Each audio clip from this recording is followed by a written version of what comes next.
వచ్చారు.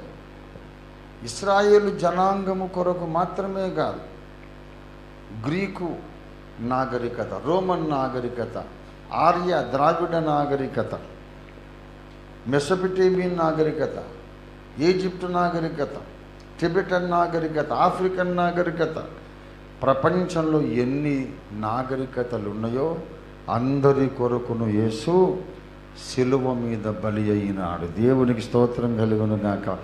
ఆయన రక్తము కిందికి ఎవరు వస్తారో వాళ్ళ పేరు దేవుని ఇశ్రాయేలు. దేవునికి స్తోత్రం కలుగును గాక. హల్లెలూయా. ఎవరైతే సంహారదూత ఖడ్గము మన దేశంలో తిరుగుతూ ఉంది, ప్రపంచంలో తిరుగుతూ ఉంది, ఆ ఖడ్గము నుండి, దేవుని కోపము నుండి తప్పించుకోవడానికి నాకు వేరే దారి లేదు, ఆయన శిలువలో కార్చిన రక్తమే నాకు ఆధారమని వెళ్ళి యేసు రక్తము క్రింద ఎవరైతే శరణు జొచ్చి ఉంటారో వాళ్ళ పేరు నిజమైన ఇశ్రాయేల్, దేవుని ఇశ్రాయేల్. దేవునికి స్తోత్రం కలుగును గాక.